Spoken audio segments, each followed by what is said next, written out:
नमस्कार, बहुत स्वागत है आपका न्यूज़ नेशन के डिजिटल प्लेटफॉर्म पे। मैं हूँ आपके साथ ज्योति, मेरे साथ मेरी सहयोगी लक्ष्मी। लक्ष्मी, आज किस मुद्दे पर हम चर्चा करने वाले हैं? देखिए, आज हम यूपी की सियासत पर चर्चा करेंगे, जो कि आने वाले दिनों में 10 सीटों पर उपचुनाव होने हैं और ऐसे में पीडीए के बाद अखिलेश यादव ने एक बड़ा दांव चला है।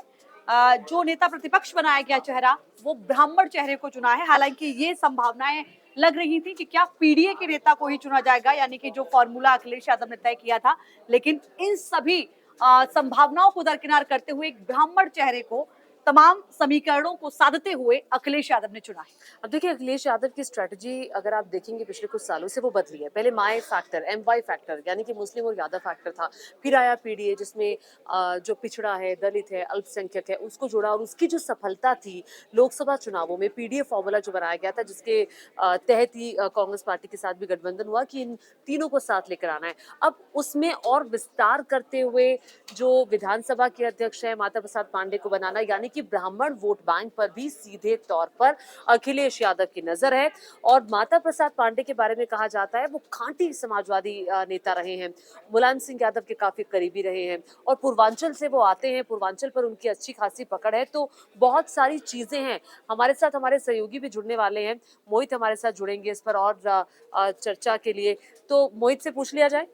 बिल्कुल मोहित, आप कैसे देख रहे हैं अखिलेश यादव के इस फैसले को? हालांकि संभावना ये थी कि इंद्रजीत सरोज को भी बनाया जा सकता है, लेकिन कुछ विधायकों की ओर से ये कहा गया कि वो शायद सरकार को उस मुकाम पर जाकर टक्कर नहीं दे पाते हैं। इसलिए क्या ये चेहरा सही है? क्या कुछ समीकरण रहे होंगे? क्या इसका बड़ा असर उपचुनाव में हम 10 सीटों पर देखेंगे यूपी में? और उससे उससे पहले कि माए के बाद पीडीए, पीडीए के बाद अब ब्राह्मणों को भी जोड़ना, ये क्या स्ट्रैटेजी है? देखिए, ये अखिलेश यादव ने एक जो नया दांव चला है, जो कि किसी को भी उम्मीद तो नहीं थी, लेकिन एक सदन को एक तरीके से क्लास के तरीके से देखिए कि क्लास मॉनिटर आप किसे बनाते हैं।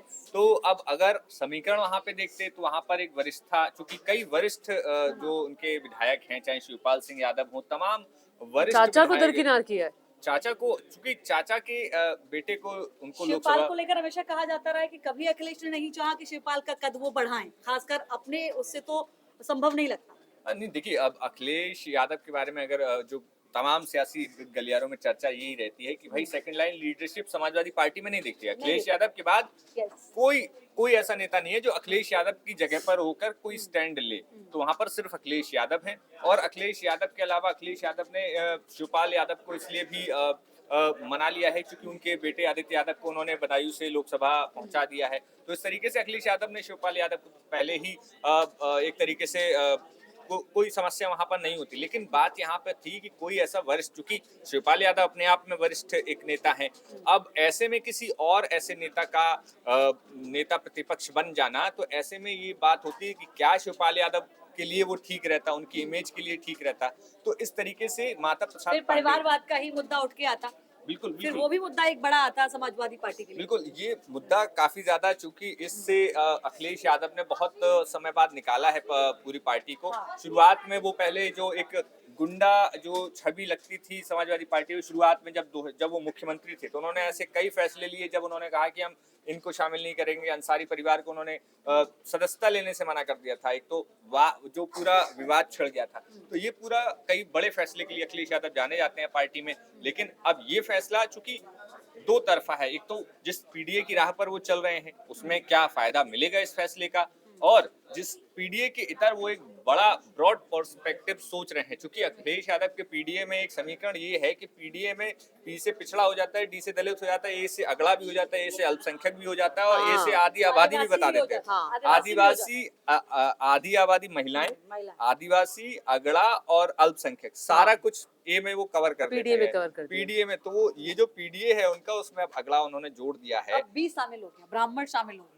हाँ, बिल्कुल बिल्कुल। अगड़ा। अगले और बी में अब उन्होंने जो ब्राह्मण चाल चली है, क्योंकि था क्या कि अभी जो मुख्य सचेतक थे मनोज पांडे, वो उनके जस्ट ठीक पीछे बैठते थे, और एक ब्राह्मण चेहरा के तौर पर अखिलेश यादव हमेशा उनको साथ में लेकर चलते रहे हैं। चाहे वो 2022 का विधानसभा चुनाव हो, जब परशुराम जयंती और तमाम कार्यक्रमों में मनोज पांडे ही ऑर्गेनाइज कराते थे, और उसका पूरा मैनेजमेंट मनोज पांडे के हाथ में होता था। अब जो है मनोज पांडे चले गए भाजपा की खेमे की तरफ, क्योंकि वो विधायक अभी भी समाजवादी पार्टी के हैं। तो ऐसे में वो जो एक वैक्यूम था, वहां पर माता प्रसाद पांडे का आना तो है। ये जो चेंज है माता प्रसाद पांडे का, माता प्रसाद पांडे पे भी विस्तार से हम चर्चा करेंगे। ये जो चेंज है इसका एक्चुअली टेस्ट जो है वो आने वाले उपचुनावों में होगा।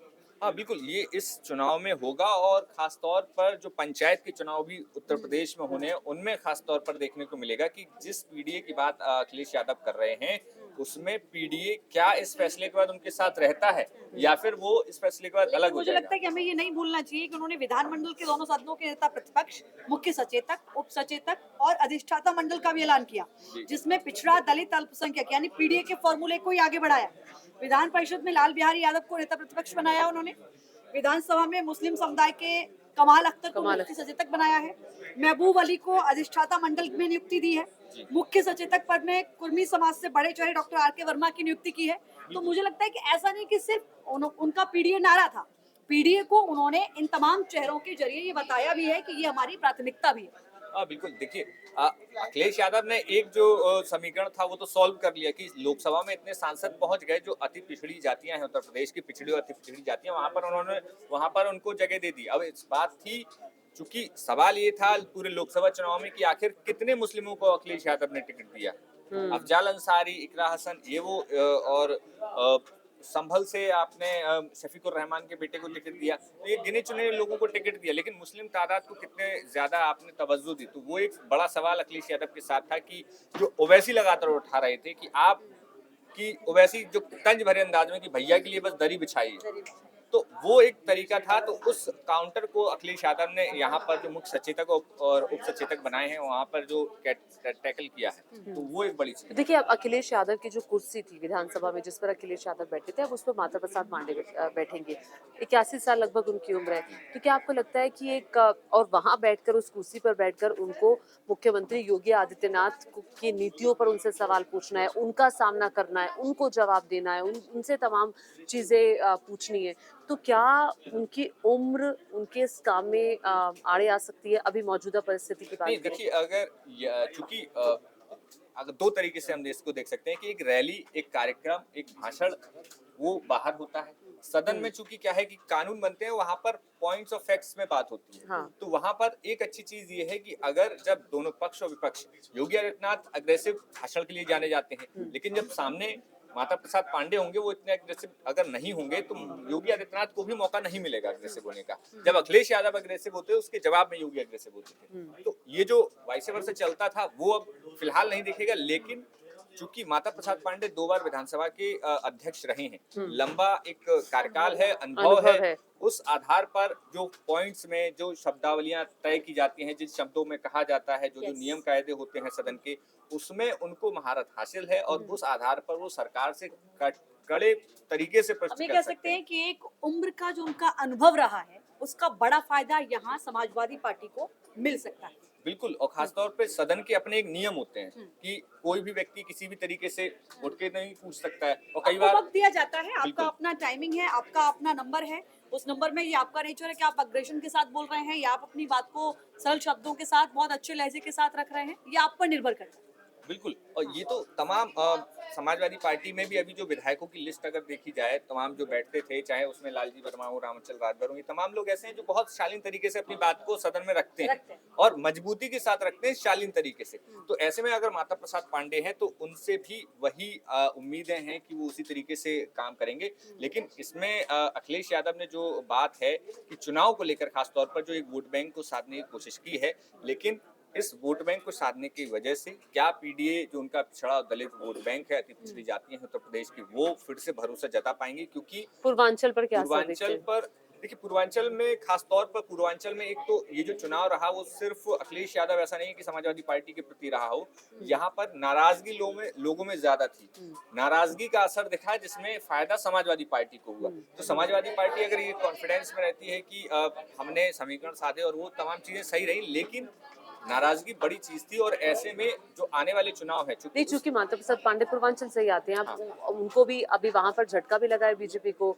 समाजवादी पार्टी वहां आगे आई है, थोड़ा सा फॉरवर्ड हुई है, लेकिन उसके बावजूद एक ऐसे नेता को चुनना जो ऑलरेडी पूर्वांचल से आता है, विधानसभा का अध्यक्ष, तो इसका इम्पैक्ट क्या पड़ेगा अगर आप साइकोलॉजिकल बात करें लोगों के जहन पर? देखिए, यहाँ पूर्वांचल में खासतौर पे तमाम ऐसी सीटें हैं, खास बनारस के आसपास वो तमाम सीटें हैं जहाँ पर दलित बिरादरी जितनी ज्यादा महत्वपूर्ण है उतनी ज्यादा अगली जातियां भी बहुत ज्यादा महत्वपूर्ण है पूर्वांचल में, चाहे बनारस हो, भदोही हो, ये तमाम सीटें हैं वहां पर।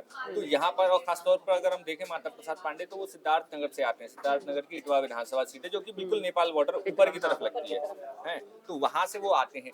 अब ऐसे में वहां से उनका पूरा जो पूर्वांचल की राजनीति बाहुबलियों की राजनीति रही है और वहां पर अगड़ों की जो पूरी पृष्ठभूमि रही है वो भी एक महत्वपूर्ण रही है। तो ऐसे में अगर माता प्रसाद पांडे यहाँ पर बनाए गए तो ऑफकोर्स पूर्वांचल की राजनीति में बहुत बड़ा एक फैक्टर क्या प्लस पॉइंट हम ये रहेगा। कह सकते हैं कि 2024 में जो उपचुनाव हो रहे हैं वो तो हैं ही, 2027 के लिए भी अखिलेश यादव ने अपनी रणनीति स्पष्ट कर दी।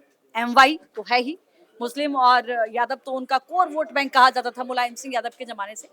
पीडीए है ही, अब उन्होंने पीडीए में भी ब्राह्मण समाज को तरजीह देकर अपनी रणनीति साफ कर दी है कि 2027 में किस रणनीति के साथ वो आगे बढ़े। हाँ देखिए या बिल्कुल उससे पहले आप कह रहे हैं कि अब एक टेस्ट से वो पार करेंगे तब वो स्ट्रैटेजी बनाएंगे? बिल्कुल, ये 10 विधानसभा सीटें हैं, उन पर चुनाव है, फिर पंचायत की चुनाव है।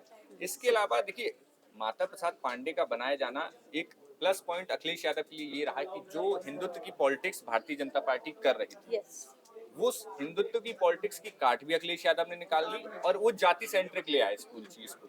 तो ऐसे में ब्राह्मण वोटर्स के सामने सवाल ये रहेगा कि वो हिंदुत्व की राजनीति पर वोट करने जाए या फिर जो ब्राह्मण क्या उन्हें लगेगा कि ब्राह्मणों को समाजवादी पार्टी उतना सम्मान दे रही है तो वो समाजवादी पार्टी की तरफ भी सॉफ्ट कॉर्नर दिखा सकते हैं।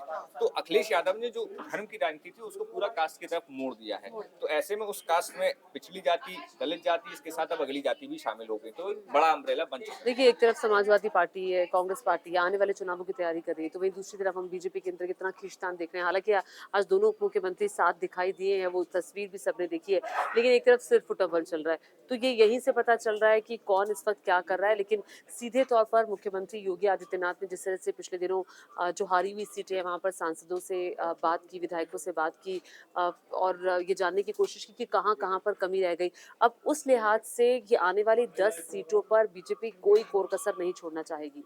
बिल्कुल, ये जो 10 सीटें हैं ये बहुत कुछ तय कर देंगी और इन चुनावों के पहले भी हो सकता है कि कुछ बड़ा फैसला पार्टी ले। बड़ा कैसे फैसला फैसला आपको लगता है? संगठन में बदलाव हो सकते हैं। संगठन, क्योंकि बात जब आती है कि संगठन ही, जब केशव प्रसाद मौर्य कहते हैं कि संगठन बड़ा है, कर रहे हैं आप, चूंकि पिछले दिनों हमने देखा कि जब केशव प्रसाद मौर्य दिल्ली पहुंचे और उनकी जो बॉडी लैंग्वेज थी, कई बार कहते हैं कि शब्द कुछ नहीं, आपकी बॉडी लैंग्वेज बहुत कुछ कह देती है।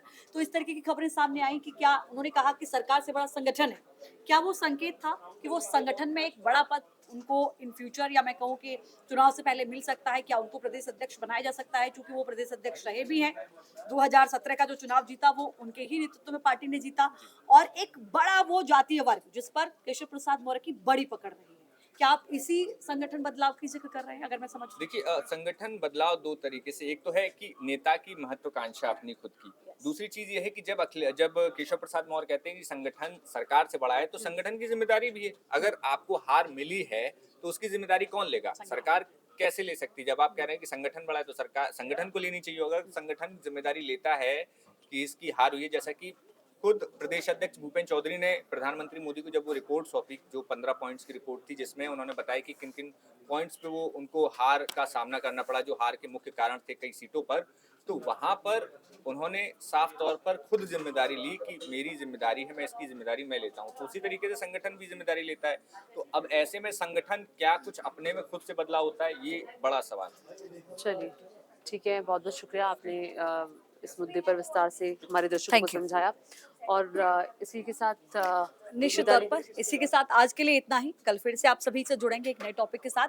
आप क्या समझ रहे हैं समाजवादी पार्टी के इस बदलते समीकरण के साथ, उनकी स्ट्रेटजी को क्या लगता है, कमेंट बॉक्स में जरूर बताइएगा। न्यूज नेशन अब व्हाट्सएप पर खबरों के ताजा अपडेट के लिए न्यूज नेशन के इस QR कोड को स्कैन करें।